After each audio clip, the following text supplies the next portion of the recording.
1 million people. That's how many Romans lived in a single city without a single tractor, chemical fertilizer, or modern seed variety. While every other ancient civilization collapsed from famine, Rome kept growing. Here's what nobody talks about. Roman farmers were accidentally running the most sophisticated nitrogen factory in human history. They had no idea what bacteria were, but they were managing billions of them like a precision operation.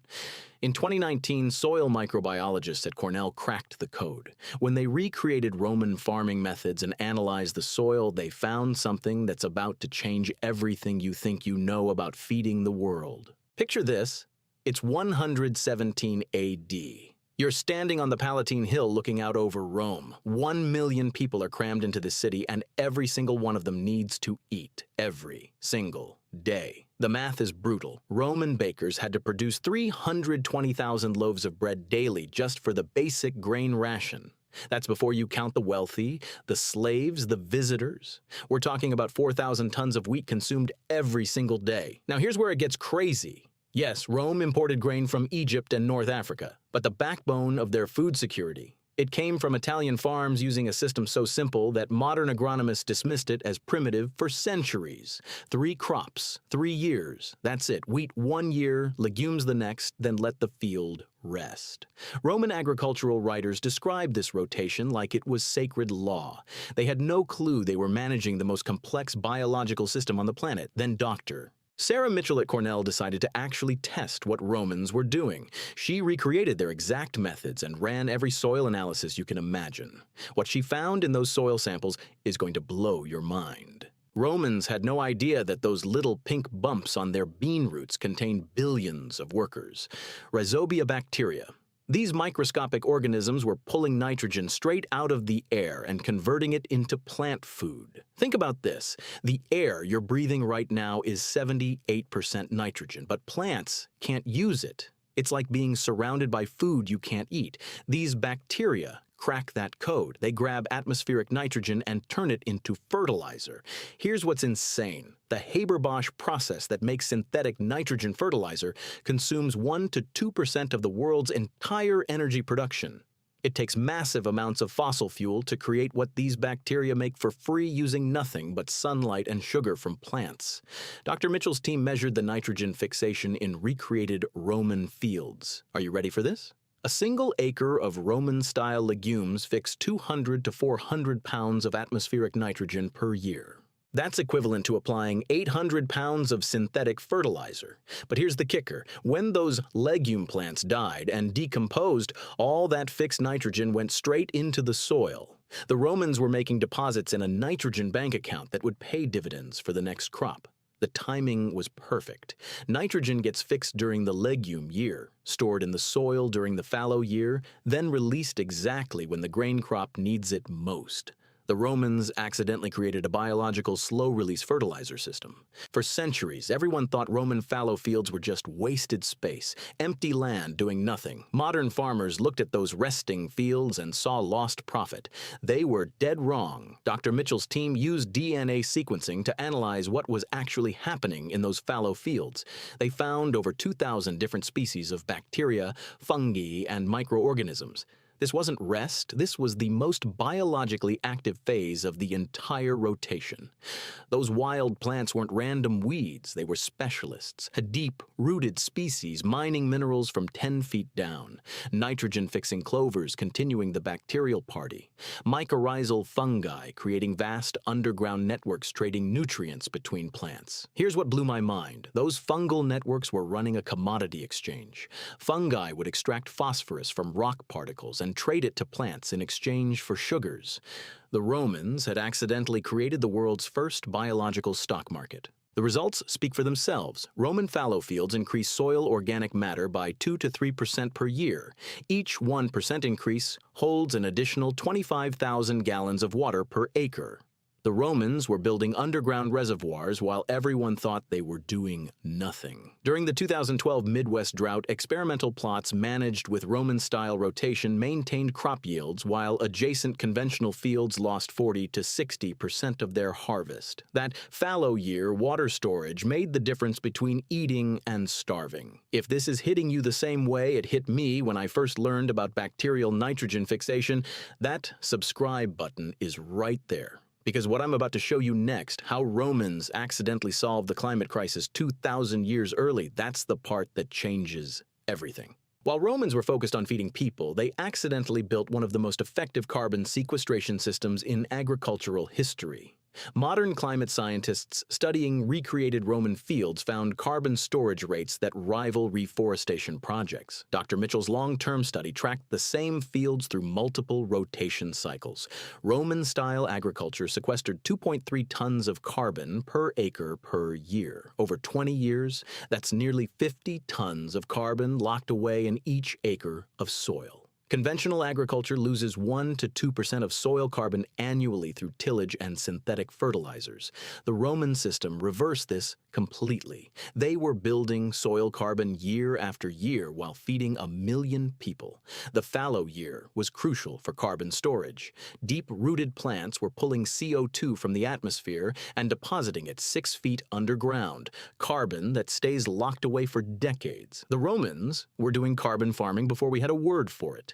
Here's the number that should keep you awake at night. If current agricultural land adopted Roman rotation principles, global soil carbon sequestration could offset 15 to 20% of annual CO2 emissions from fossil fuel combustion. The Romans developed a climate solution 2,000 years before we understood the climate problem. Industrial agriculture made a fundamental mistake. They looked at Roman farming and saw inefficiency. 3 years to grow 1 grain crop. Ridiculous. They decided to optimize for short-term production and ignored the biological foundation completely. The Haber-Bosch process creates synthetic nitrogen by burning natural gas at 900 degrees Fahrenheit under 300 times atmospheric pressure. It's an environmental disaster that consumes enormous energy to replicate what bacteria do naturally at room temperature. Energy efficiency tells the whole story. Industrial agriculture consumes 10 calories of fossil fuel energy to produce 1 calorie of food. Roman methods produced 15 to 20 calories of food energy for every calorie of energy input, and that input was just sunlight. Industrial agriculture creates oceanic dead zones covering 245,000 square kilometers, larger than the United Kingdom. Agricultural nitrogen runoff destroys marine ecosystems that feed billions of people. The Romans enhanced every ecosystem they touched. True cost accounting reveals that synthetic nitrogen creates $200 to $400 billion in annual environmental damage that's not reflected in market prices. Roman biological nitrogen fixation provided the same benefits with positive environmental impacts. Roman-style fields support 10 to 15 times more species diversity than industrial monocultures. This biological diversity provides natural pest control, pollination services, and ecosystem resilience that industrial systems have to buy with chemicals. The definitive proof came from Dr. Mitchell's groundbreaking study. Using DNA sequencing, mass spectrometry, and isotope analysis, her team could finally quantify exactly what made Roman agriculture work. The results shattered every assumption about ancient farming. Roman-style soils contain 340% more beneficial bacteria, 280% more mycorrhizal fungi, and 450% more soil invertebrates than conventional agricultural soils. Productivity measurements were stunning. Roman rotation plots averaged 15% higher yields than conventional methods while using 0 external fertilizers, pesticides, or irrigation. The system was both more productive and more sustainable. After 10 years of rotation management, soil tests showed no decline in any essential nutrients. Roman soils maintained optimal fertility levels indefinitely through biological processes. The system was genuinely sustainable. Stress testing confirmed the resilience advantages. During simulated drought conditions, Roman-style soils maintained crop productivity while conventional soils failed. The biological diversity created system-wide resilience that industrial agriculture can't match. The global nitrogen crisis is killing our oceans. Synthetic fertilizer runoff creates dead zones covering areas larger than entire countries. We're literally poisoning the planet to grow food using methods that Romans proved were unnecessary. Synthetic nitrogen use has increased 900% since 1950, but crop yields have plateaued while environmental damage accelerates. We're hitting biological limits while destroying the ecosystems that support life on Earth. The solution is going back to biology. Scientists are now developing crops with enhanced nitrogen-fixing capabilities based on the bacterial associations Romans optimized 2,000 years ago. Breakthrough research has introduced nitrogen-fixing bacteria into major grain crops. These developments could eliminate synthetic fertilizer in staple crop production within decades. We're almost at the most important part, how you can use these principles, whether you're growing food in a backyard or managing thousands of acres. If you've made it this far, you understand that the future of farming isn't about more chemicals, it's about better biology. Subscribe, because this is exactly the kind of deep agricultural science we explore every week. You don't need to abandon modern tools to use Roman principles.